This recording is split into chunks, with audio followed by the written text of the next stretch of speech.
Hello दोस्तों, मैं अमर कुमार राम लेकर आया हूँ एक और video micro front end tutorial series में। पिछले वीडियो में हमने मॉड्यूल फेडरेशन का कस्टम बिल्डर अपने प्रोजेक्ट में इंस्टॉल किया था और उसके बाद हमने देखा कि हमारा होस्ट ऐप और एमएफई ऐप दोनों ही सही से रन कर रहा है। कस्टम बिल्डर ऐड करने के बाद जो प्रोजेक्ट में चेंजेस हुए उसके बारे में एक बार देख लेते हैं। तो होस्ट ऐप में वेबपैक कॉन्फ़िग फाइल और एमएफई ऐप में वेबपैक कॉन्फ़िग फाइल जनरेट हुआ। दोनों में ही हम देख सकते हैं कि होस्ट ऐप में होस्ट रिलेटेड मॉड्यूल फेडरेशन का जो कॉन्फ़िगरेशन है वो इंस्टॉल हुआ है और एमएफई ऐप में एमएफई रिलेटेड और रिमोट एप्लीकेशन रिलेटेड जो भी कॉन्फ़िगरेशन रिक्वायर्ड है वो यहाँ पर इंस्टॉल हुआ है। ये इसी रीजन से हुआ है क्योंकि हमने टाइप फ्लैग यूज किया था होस्ट ऐप के लिए होस्ट और एमएफई ऐप के लिए रिमोट। इसके साथ ही angular.json फाइल में पोर्ट्स असाइन हुए थे, यानी कि एमएफई ऐप के लिए 4300 और होस्ट ऐप के लिए 4200, जो कि हमने पिछले वीडियो में वेरीफाई कर लिया। मैं आपसे रिक्वेस्ट करूंगा कि ये हिंदी सीरीज आप जरूर देखें अगर आपने इंग्लिश सीरीज भी देख लिया है, क्योंकि इसमें हम कुछ नई चीजों पर बात करेंगे। इस वीडियो में हम अपना होस्ट ऐप और एमएफई ऐप को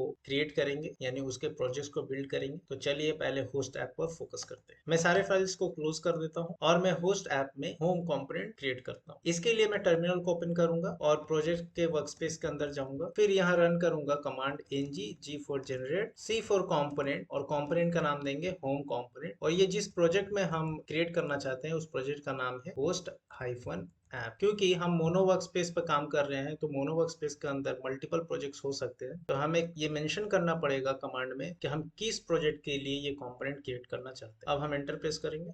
कमांड रन हो चुका है। अगर हम सोर्स फोल्डर के अंदर जाएं होस्ट ऐप के अंदर तो हमें दिखेगा कि ऐप फोल्डर के अंदर एक और फोल्डर क्रिएट हुआ है जो कि है होम, और इस होम फोल्डर के अंदर हमारे पास रिक्वायर्ड फाइल्स है जो कि होम कंपोनेंट से रिलेटेड है, चाहे वो HTML हो, CSS हो, TS फाइल्स हो। इसके बाद हम राउटिंग मॉड्यूल फाइल में जाएंगे और यहाँ पर हम राउट क्रिएट करेंगे। पहला राउट जो रहेगा वो एम्प्टी पाथ पर रहेगा, तो हम पाथ एम्प्टी मेंशन कर और बताएंगे कि जो कंपोनेंट लोड होने वाला है वो होम कंपोनेंट लोड होगा। एक और प्रॉपर्टी हम ऐड करेंगे जिसका नाम है पाथ मैच, और इसकी वैल्यू जो हम देंगे वो है फुल। अगर आपको इसके बारे में नॉलेज ना हो कि पाथ मैच क्या है या राउट कैसे क्रिएट करते हैं, यानी कि अगर आप एंगुलर पर एक ट्यूटोरियल सीरीज चाहते हैं तो मुझे कमेंट बॉक्स में जरूर बताएं। मैं एंगुलर के लेटेस्ट वर्जन पर एक ट्यूटोरियल सीरीज लेकर आऊंगा। फाइल को सेव करते हैं और हमने कॉन्फ़िगरेशन फाइल में चेंज नहीं किया है, इसलिए हमें सर्वर को रीस्टार्ट करने की जरूरत नहीं है। हम डायरेक्ट ब्राउजर पर जाकर चेक कर सकते हैं कि एम्प्टी पाथ पर हमारा होम कंपोनेंट लोड हो रहा है या नहीं हो रहा है। लेकिन उसके पहले हमें ऐप कंपोनेंट HTML फाइल में जाना पड़ेगा और सारे कोड को रिमूव कर यहाँ पर हम राउटर आउटलेट टैग को यूज करेंगे जो कि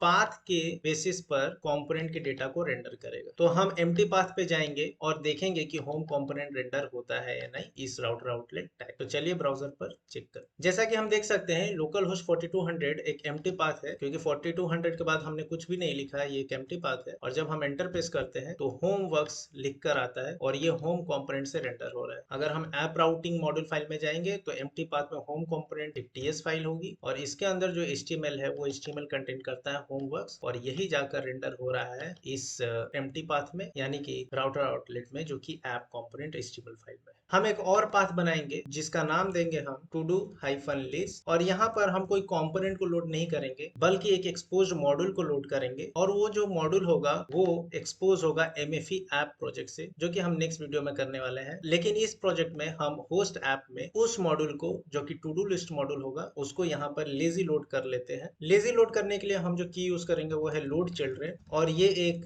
एनोनिमस फंक्शन होगा। यहाँ हम इंपोर्ट मेथड को यूज करेंगे और एक वर्चुअल पाथ देंगे। वर्चुअल पाथ उस एक्सपोज्ड मॉड्यूल के लिए जो हम टू डू लिस्ट पाथ पर लोड करना चाहते हैं। हमारे केस में वह टू डू लिस्ट मॉड्यूल है। वर्चुअल पाथ का स्ट्रक्चर जो रहेगा वो एमएफई ऐप के कॉन्फ़िग फाइल से हमें उठाना पड़ेगा। तो एमएफई ऐप के वेब कॉन्फ़िग फाइल में हम जाएंगे और यहाँ हम देखते हैं कि मॉड्यूल फेडरेशन प्लगइन को एमएफई ऐप के नाम से रजिस्टर किया गया है, तो हम इस नाम को कॉपी करेंगे और ऐप राउटिंग मॉड्यूल.ts फाइल में जाकर इसके अंदर हमें टू डू लिस्ट मॉड्यूल को लेजी लोड कराना है। तो जब हम टू डू लिस्ट पाथ में जाएंगे तो राउटिंग के हिसाब से इस वर्चुअल पाथ के थ्रू हमें एमएफई से एक्सपोज्ड मॉड्यूल को लोड करना है। तो हम देन ब्लॉक में उस मॉड्यूल को जो कि हम एम से डोनेट कर रहे हैं उस एम ऑब्जेक्ट में टू डू लिस्ट मॉड्यूल हमें मिलेगा, उसको हमको रेंडर कराना है। फाइल सेव करने के बाद हम ये देख सकते हैं कि ये जो वर्चुअल पाथ है ये होस्ट ऐप को मालूम नहीं है, तो हमें ये वर्चुअल पाथ होस्ट ऐप में रजिस्टर कराना पड़ेगा। रजिस्टर करने के लिए हम होस्ट ऐप के सोर्स फोल्डर में एक फाइल क्रिएट करेंगे जिसका नाम दे देंगे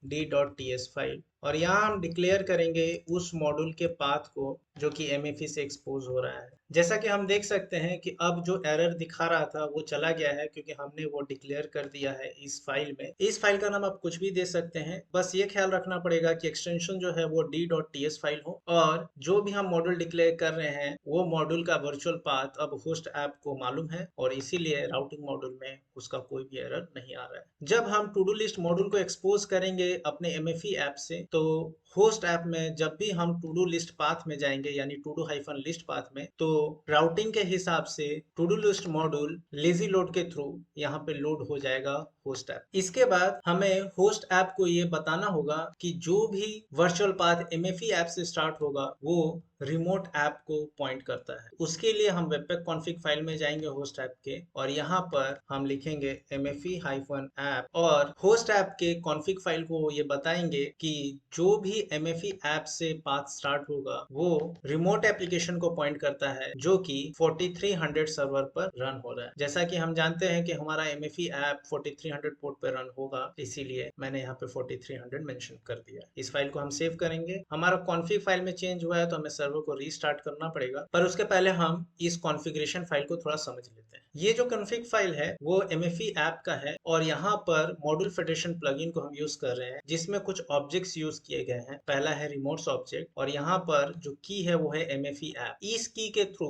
जो भी मॉड्यूल्स या कंपोनेंट्स लोड होंगे लेजी लोड के थ्रू, वो 4300 पोर्ट से आएगा, जिसमें रिमोट entry.js फाइल बोलकर एक कंपाइल्ड वर्जन रहेगा रिमोट मॉड्यूल का, और वो यहाँ पर लेजी लोड के थ्रू यानी होस्ट ऐप में लेजी लोड के थ्रू लोड होगा। दूसरा है शेयर्ड ऑब्जेक्ट, जो कि यह बताता है कि हम कौन से पैकेजेस को शेयर करने वाले हैं होस्ट ऐप और रिमोट ऐप के बीच। इसके अंदर हम शेयर ऑल हेल्पर मेथड का यूज कर रहे हैं, जो कि जितने भी डिपेंडेंसीज हैं पैकेज.json में उन सब को शेयर करता है होस्ट एप्लीकेशन और रिमोट एप्लीकेशन के बीच। यानी कि हमारा होस्ट एप्लीकेशन और रिमोट एप्लीकेशन दोनों ही एंगुलर में है, तो दोनों के लिए दो बार एंगुलर कोड लोड नहीं होगा, बल्कि एक ही इंस्टेंस क्रिएट होगा, एक ही बार लोड होगा। यही हम शेयर ऑल के थ्रू कर रहे हैं। इसके साथ हम कुछ प्रॉपर्टी भी मेंशन कर रहे हैं, जिसके बारे में एक डिटेल्ड वीडियो में अपलोड करूंगा कि सिंगलटन, जो कि सिंगल इंस्टेंस क्रिएट करने के लिए यूज होता है, स्ट्रिक्ट वर्जन और रिक्वायर्ड वर्जन कैसे यूज करना है। अभी के लिए आप इसे इग्नोर कर सकते हैं, और इसे मैं आने वाले कुछ वीडियो में डिटेल्ड वे में एक्सप्लेन करूंगा। चूंकि हमने कॉन्फ़िग फाइल में चेंजेस किए हैं, तो हम सर्वर को स्टॉप करेंगे और उसके बाद इसको रीस्टार्ट करेंगे ng ser host ऐप, और एंटर प्रेस करें। जैसा कि हम देख सकते हैं हमारा सर्वर सक्सेसफुली स्टार्ट हो चुका है। अब ब्राउजर पे चेक कर लेते हैं कि सब कुछ सही से रेंडर हो रहा है या नहीं। हम पेज को रिफ्रेश कर लेते हैं और होमवर्क्स अच्छे से लोड हो रहा है, और टू डू लिस्ट काम नहीं करेगा क्योंकि अभी तक हमने रिमोट एंट्री से रिमोट ऐप यानी MFE ऐप को एक्सपोज नहीं किया है। तो इसको जब हम एंटर करेंगे तो ये एरर देगा, जो कि हमारे कंसोल में दिखेगा, ये रहा, to do list module does not exist. तो इस पर हम काम करेंगे जब हम MFE ऐप से टू डू लिस्ट मॉड्यूल को एक्सपोज कर देंगे। अभी के लिए हमारा ये होम कंपोनेंट सही से रेंडर कर रहा है। अगर आपको इस वीडियो में कोई भी डाउट हो तो आप उसे कमेंट सेक्शन में पूछ सकते हैं। हम MFE ऐप के टू डू लिस्ट मॉड्यूल को नेक्स्ट वीडियो में एक्सपोज करेंगे, और यहाँ होस्ट एप्लीकेशन में उसको यूज भी करेंगे। तो मिलते हैं नेक्स्ट वीडियो में, तब तक के लिए खुश रहिए, स्वस्थ रहिए, धन्यवाद।